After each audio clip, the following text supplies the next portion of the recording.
Good morning, ladies and gentlemen. Welcome to the Compliance Online webinar, Process Validation, Overview of Why and How. Our speaker for today is Betty Lane. She has over 30 years of experience in medical device quality assurance and regulatory affairs. She has taught courses in medical quality and regulatory affairs at Northeastern University, Boston.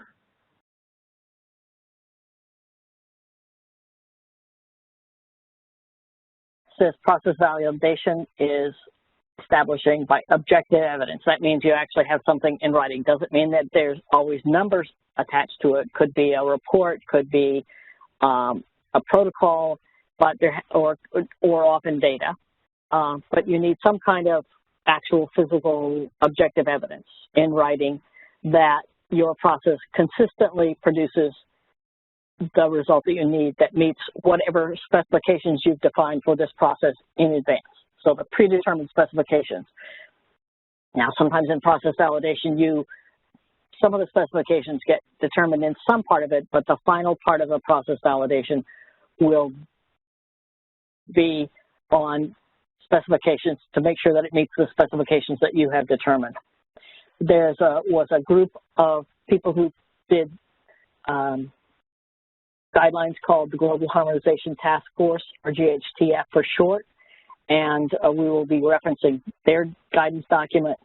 They actually no longer exist. Their documents are still available under their organization that succeeded them, called International Device Manufacturers Regulators, IMDRF. So they say you have to have a documented procedure that tells you how to do process and a way to obtain what you need in terms of recording and interpreting the results. And again, the key is that the process has to demonstrate that it can consistently yield product meeting your predetermined specifications. Your product specifications should always be determined in advance. FDA has requirements, as does ISO 13485, and the key of those is that if you not only cannot, but if you in fact do not use inspection after your process or check every specification, then you need to validate that process.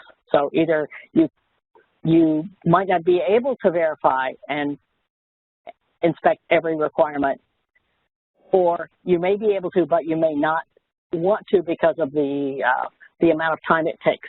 So if you can't, or if you don't validate or inspect all your requirements, then you have to do process validation. So why do we validate? Certainly one of the main reasons is that in fact the FDA and ISO 13485 require them, but it also increases the control of your process, makes it much less likely that you're going to produce bad product, and in general, if you can keep your process in good control, then you're going to get higher quality products, which means there should be less costly and less nonconformities and less products that the customer sees. This also makes sure that your design process is working well. And really, it just is a cost-effective method. So even sometimes if you have a process that might not be required to be validated, it might be a good business decision. Inspection is very costly and also sometimes not as accurate. So it's often, instead of inspection, it's really easier sometimes to do a process validation.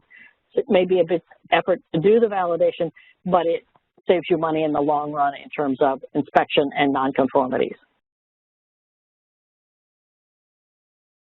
But in general, what processes should you validate? Sterilization always must be validated, as must process and test software.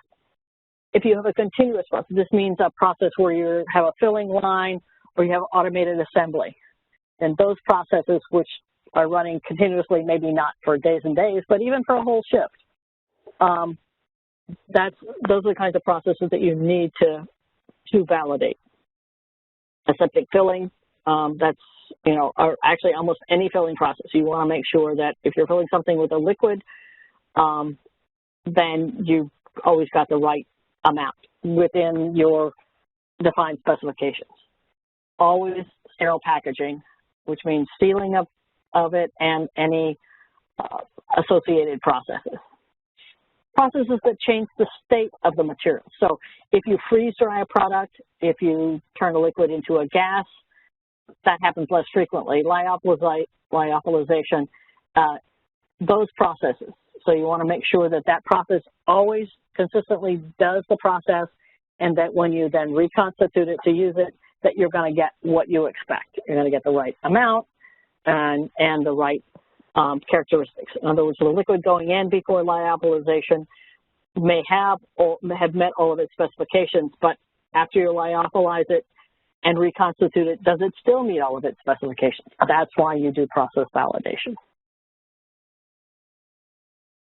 Overview of a protocol and a written plan. What is the process? What are the parameters of the process? What material do you need? How many lots of these raw materials? And how do you track that? Now, if you're in the development process, some of the materials may not be, maybe they're not formally released yet, but even if they're not formally released, they should be if you're doing a validation, but maybe early on, but you would then need to identify either the manufacturer or a receipt number that traces back to exactly what you got. They may have a lot number on some of the materials. So your protocol needs to say, okay, how are we going to track these materials? If everything comes in and it's got either the manufacturers or your lot and serial numbers, going to use that. You're going to run it over multiple shifts. Generally, you want to do it with more than one operator, and if you're running a process that runs on multiple pieces of equipment, like you have 3 different lines, you're going to want it not just to run it on one of those lines, but all 3 of them. What are the training requirements, both for the people running the process, but also for the people running and running the validation protocol? As I say, it's often best to use the same kind of people running the protocol with some input and some overview from the people who develop the process, but the people who are going to normally be running this process. It may be interesting to find out if an engineer runs the process, they may run it one way, and they may not just specifically follow the protocol. They may think they know what they're doing anyway. What is the equipment necessary and needed, and how is it calibrated and maintained? And of course, equipment should all be in calibration and up to date in maintenance before it's used to run a protocol. What are statistical techniques? How are you going to collect the data? How are you going to analyze the data? And then the very specific test methods. What happens if the product come out is non-conforming? You better make sure it's a process and not the materials going in. So you have to think about, okay, what if you have a non-conformance, how during the running of the validation, what investigation you're going to do to see if this is due to the process or due to some other factor, an operator, material. Then, of course, how do you know you passed the protocol? What are these? IQ, OQ, PQ. Installation qualification, which means that you make sure that the equipment is properly installed. If it's a simple benchtop instrument, that's generally just plugging it in, but it may need to be calibrated either at use or prior to being set up to run. If it's a sealing machine, maybe it has routine maintenance. You need to make sure that it's operated and installed according to its manufacturer's instructions. Operation qualification, once it's installed, and it's usually, again, during this installation process that you develop or you define or locate calibration and preventative maintenance requirements. That's all part of installation qualification. Installation qualification says, is the equipment doing what it's supposed to do? Not necessarily just for this process, but the equipment does this. Is it doing it? And it's often during this operation qualification where you may develop some of your process parameters. But that's where you need to do it. During that, is the equipment doing what it's supposed to do by its manufacturer, and is it doing what it needs to do for this particular process? Performance qualification. Again, this is where your repetitive testing comes in to make sure that, in fact, it does all of what it's supposed to do. Because often a process may have several different pieces of equipment, so you may need to test. You need to do IQ and OQ on each of those pieces of equipment, and maybe the PQ is going to be the whole process. But generally, this is something you want to do and make sure that the equipment is all performing properly before you start your full process validation. Ways of monitoring: control chart, sample testing, and other Six Sigma techniques that bring it down so that you know that if this is running and this is running, then you will always get good product. Changes. Anytime there is a change, it must be documented, and that's when you determine whether you need to revalidate.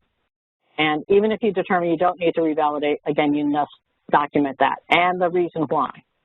Sometimes you just need some verification. Like, for instance, if you have a piece of equipment, a simple piece of equipment, and it breaks down and you get one that's exactly the same model, then you can just replace it, as long as you would always still want to run your IQ. Make sure that it's